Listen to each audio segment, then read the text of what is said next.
तो चलिए आज के इस खास विश्लेषण में सीधे उस कहानी के अंदर चलते हैं जिसने अमेरिका के सबसे बड़े खुफिया तंत्र की नींव तक हिला दी थी। सच कहूं तो दुनिया के सबसे सुरक्षित सिस्टम के अंदर हुई ये एक ऐसी गद्दारी की कहानी है जिस पर पहली बार में यकीन करना सच में बहुत मुश्किल लगता है। दुनिया का सबसे खतरनाक दुश्मन आखिर होता कौन है?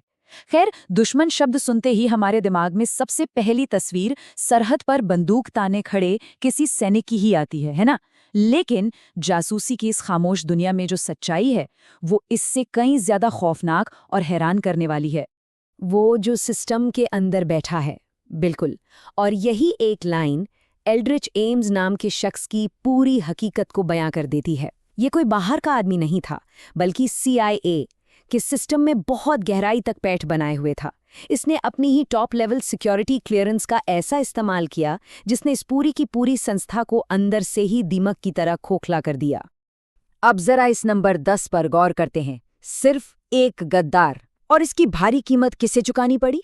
उन 10 सबसे बेहतरीन CIA एजेंटों को जो अपनी जान हथेली पर रखकर गुपचुप तरीके से KGB के अंदर काम कर रहे थे। एम्स की उस एक गद्दारी ने इन सब की पहचान दुनिया के सामने ला दी और अंततः इन सब को फांसी के फंदे तक पहुंचा दिया। लेकिन सोचने वाली बात है कि आखिर कोई इंसान अपने ही देश को बेचने पर क्यों उतारू हो जाता है। इसकी कहानी शुरू होती है एक बहुत ही उलझे हुए मनोवैज्ञानिक हालात से। देखिए, CIA परिवार में जन्म लेने के बावजूद जब एम्स के पिता को शराब की लत की वजह से नौकरी से निकाल दिया गया ना, तो उसके मन में इस सिस्टम के लिए एक बहुत गहरी नफरत बैठ गई। फिर आगे चलकर एक बहुत ही महंगा तलाक और एक नई पत्नी के महंगे शौक, इन सब ने मिलकर उसे कर्जे के एक ऐसे दलदल में धकेल दिया जहां से बाहर निकलने का रास्ता सिर्फ और सिर्फ तबाही की तरफ जाता था।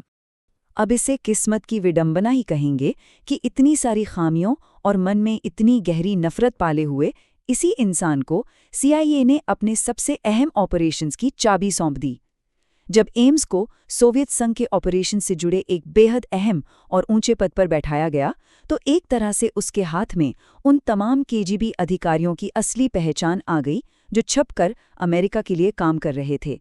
शीत युद्ध यानी कोल्ड वॉर के उस दौर में ये नाम अमेरिका की सबसे बड़ी ताकत हुआ करते थे।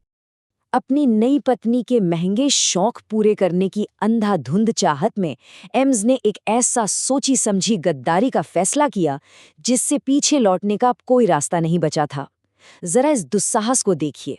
उसने डर और खौफ की सारी हदें पार करते हुए दिन दहाड़े खुलेआम रूसी दूतावास में कदम रखा, वहां के राजदूत के लिए एक लिफाफा छोड़ा, उसमें अपने ही एक जासूस का नाम लिखा और बदले में सीधे सीधे पैसों की मांग कर डाली।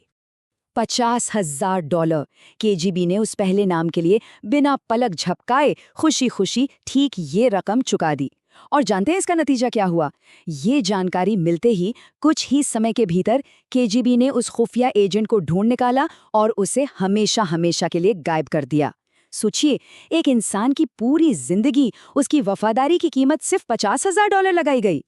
असल में ये पैसा एक ऐसा नशीला लालच था जिसने उसे अगले पूरे 9 साल तक चलने वाली गद्दारी की एक कभी न खत्म होने वाली तबाही में फंसा दिया। अगर हम इसकी आर्थिक हकीकत की तुलना करें तो तस्वीर एकदम साफ हो जाती है। जरा सोचिए, जहां साल भर ईमानदारी से दिन रात काम करने के बाद उसे 65 से $70,000 की सैलरी मिलती थी, वहीं सिर्फ एक नाम, जी हाँ, सिर्फ एक नाम बेचने पर उसे एक ही झटके में $50,000 मिल गए। ये लालच सच में बहुत बड़ा था। अब एक डबल एजेंट काम कैसे करता है? शक से बचने का उनका तरीका बड़ा ही शातिर होता था। KGB जानबूझ के एम्स को कुछ ऐसी छोटी मोटी लेकिन बिल्कुल सटीक खुफिया जानकारियां देती रहती थी जिससे वो वापस अपने साथ अमेरिका ले जा सके। इसका असर ये हुआ कि CIA को हमेशा यही लगता रहा कि एम्स तो उनका बहुत ही वफादार और असरदार जासूस है, जबकि असलियत में वो उसी सिस्टम को एक एक करके बेच रहा था। लेकिन झूठ आखिर कब तक छुपता? बहुत जल्द CIA के गलियारों में एक बड़ा हड़कंप मच गया जब उनके एक के बाद एक टॉप सीक्रेट ऑपरेशंस ताश के पत्तों की तरह ढहने लगे और 10 बेहतरीन एजेंट बिना कोई सुराग छोड़े अचानक गायब हो गए। तब जाकर CIA को इस भयानक सच्चाई का एहसास हुआ।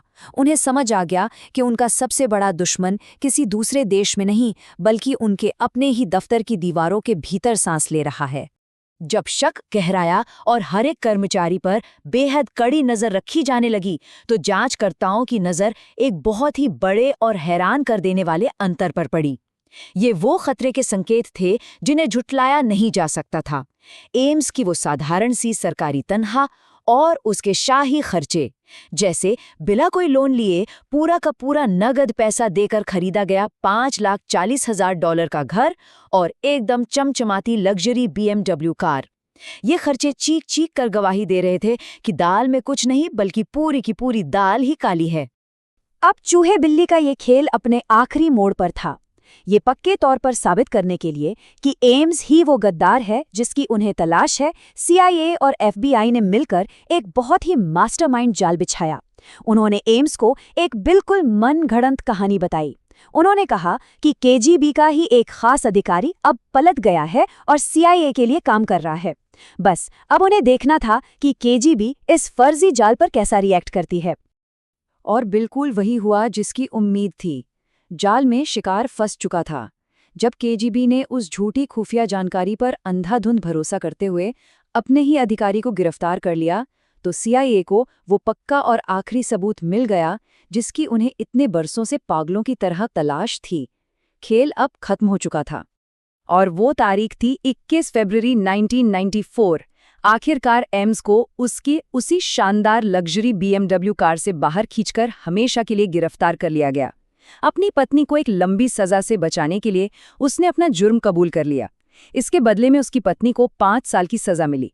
लेकिन इस सबसे बड़े गद्दार एल्ड्रिच एम्स को मिली ताउम्र जेल की सलाखों के पीछे रहने की सजा। आज साल 2026 में भी जेल की कोठरी में अपनी उम्र कैद काट रहे शख्स की अगर सबसे खौफनाक कोई बात है तो वो है इसका रवैया।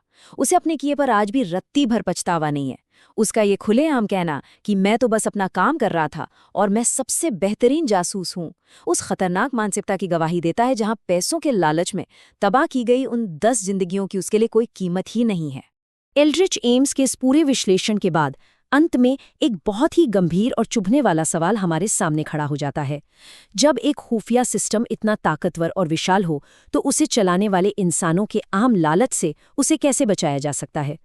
ये कहानी हमें उन गहरी कमजोरियों के बारे में सोचने पर मजबूर कर देती है जो खुद उन संस्थाओं के भीतर मौजूद हैं जिन्हें हमारी और देश की सुरक्षा के लिए बनाया गया है। सच तो ये है कि सिस्टम चाहे तकनीकी रूप से कितना भी अचूक और शानदार क्यों ना हो, इंसानी फितरत और उसका लालच हमेशा उसका सबसे कमजोर पहलू बने रहेंगे।